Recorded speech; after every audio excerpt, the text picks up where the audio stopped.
Hello, children of God. I think I've got everything I need, and maybe you can see I have the plexiglass out. That means we're going to do something potentially messy.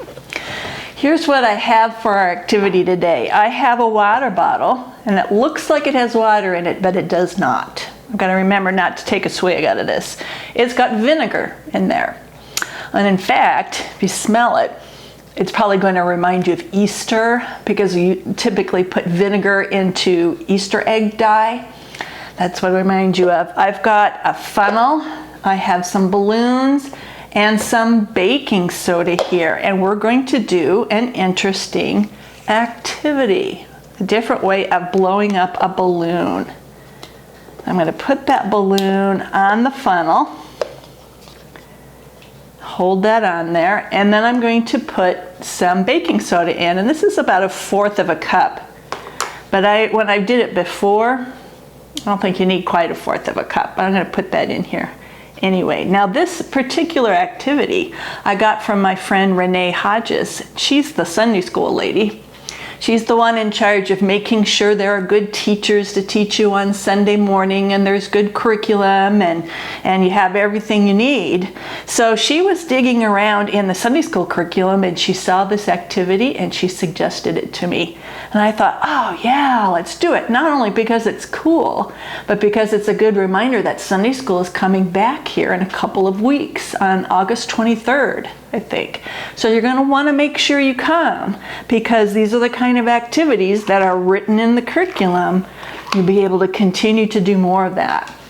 Okay, so on here then, in the side of this balloon, I've got some baking soda. It's all squishy in there. I've got about 1/3 of the bottle full of vinegar. And when we mix vinegar and baking soda, it makes something new. So vinegar is a liquid, and baking soda is a solid, and we mix them together, we get a gas. And gas is what makes a balloon expand. It could be the gas that you breathe in there. Look at that. That foam is going, and the foam is because of the gas in there, and then the gas is coming into the balloon. And it's making that balloon grow bigger and bigger. See, there's some more of that baking soda in there.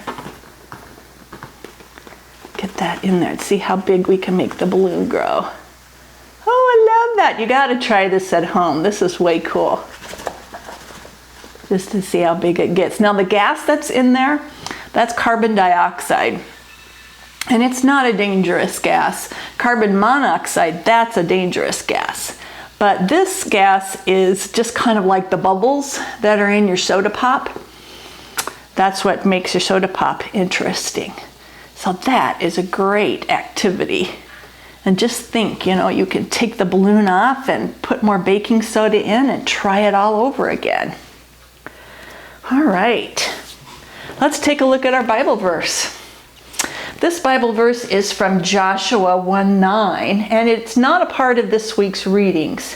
I picked this verse because I thought it went well with this activity here. And this is a great verse to tuck away in your head. Pull it out when your heart needs it, because we've got some interesting things coming up here with school starting up again. But this is God talking to Joshua. And it's right at the beginning of Joshua's work. And God says to him, "Have I not commanded you? Be strong and courageous. Do not be frightened, and do not be dismayed." Now, if you read the verses that come before this, that whole first part of chapter 1, verses 1 through 9, sometimes we call that Joshua's commissioning. And that was when God pulled Joshua inside and said, "You're it. Moses is gone. I brought him home to heaven. You are going to replace Moses." And God says, "Be strong and courageous" 3 times in those 9 verses. And not only that, but the way he's using the word strong and courageous, they're synonyms. They mean about the same thing. So God is telling Joshua in no uncertain terms here, people, you are going to be strong and courageous. Why might he need to do that? When we think about Joshua, we think about all the Bible stories of Joshua going around Jericho, and Joshua is one of the spies, and we just think he is strong and courageous, don't we? But think about things from Joshua's perspective. He's coming up after Moses. I mean, that's like replacing Michael Jordan on a basketball team, or having someone come up to you and say, Taylor Swift isn't here to sing. Would you like to come up and sing? Yeah, I don't think so. Not me. Joshua needs to be strong and courageous because he has a lot of work to do. The children of Israel, Moses brought them out of slavery. They saw all the miracles that God did through Moses. They heard about the 10 Commandments. This, that, and the other thing happened. And now here they are at the gateway to the promised land. And they're going to move in. Well, there's a problem. They can't just move in with their moving vans and rent a house somewhere while they wait and build a house or something, because there's other people living there and those other people don't belong there. But Joshua doesn't command an army. He's in charge of the children of Israel. And most of them are adults, but they aren't trained like people who are in the army. And so God doesn't say to Joshua, here, Joshua, I'll give you an invincible army. Or here, Joshua, I'll give you a secret weapon. Or here, Joshua, I'll let you do miracles so that you can just stun and amaze people. God says, I command you to be strong and courageous. Because that's what Joshua needs. He needs to believe that God is working through him. Now, here's the thing about this command to be strong and courageous. If I'm ever nervous or worried about something and someone comes up behind me and they slap me on the back and they say, don't worry, just be brave. Yeah, that doesn't work. It doesn't work at all for someone else to just tell me to be courageous. It doesn't even work very well when I tell myself to be courageous. I might say, we can do this, it's okay.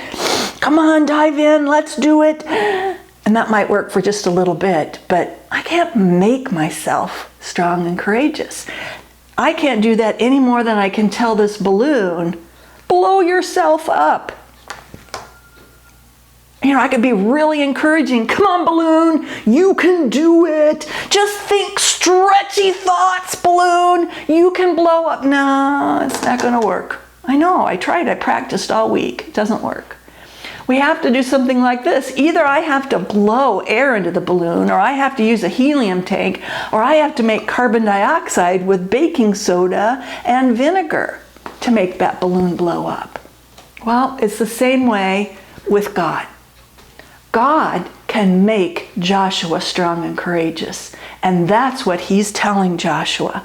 And God can make us strong and courageous too. If that weren't true, then God wouldn't have put this message he had for Joshua into the Bible. Because everything that's in the Bible is for us to help us to learn. And it all reminds us about Jesus and his work, and how he was strong and courageous and came to earth and died again and rose again. All of it reminds us of Jesus, our Savior. So think about what kind of changes you have coming up. We've got school starting up again soon. Some of you might not be going to school because it might not be the safest thing for you and your family. Hopefully most of you get to go to school. You'll be glad to see the teachers. You'll be glad to see your friends who are there.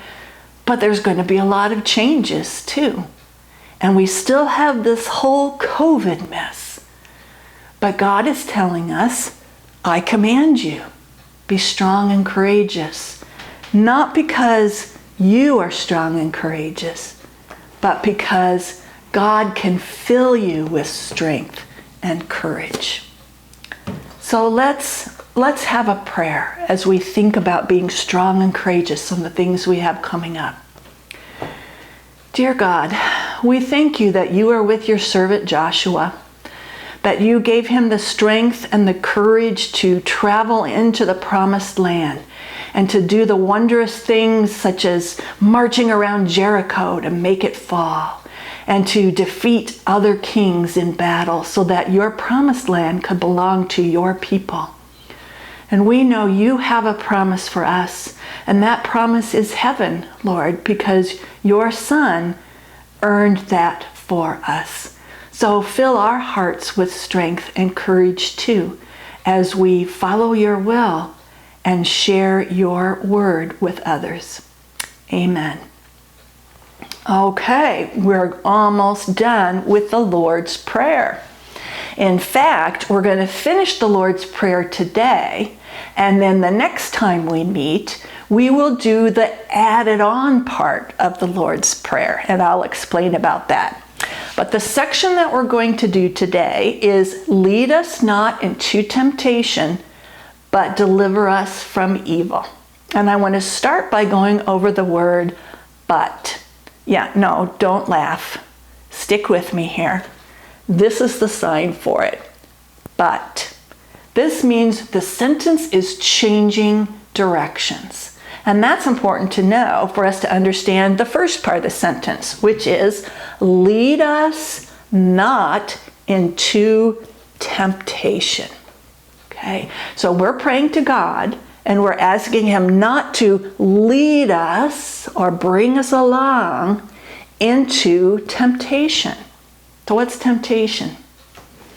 Temptation is that feeling that comes over you when you really want to do something, and usually the thing that you really want to do is something you probably shouldn't do. Like you're tempted to eat some more cookies when mom said no more cookies before supper. Or you're tempted to take something from a brother or sister's room that you want to play with and you don't want to ask.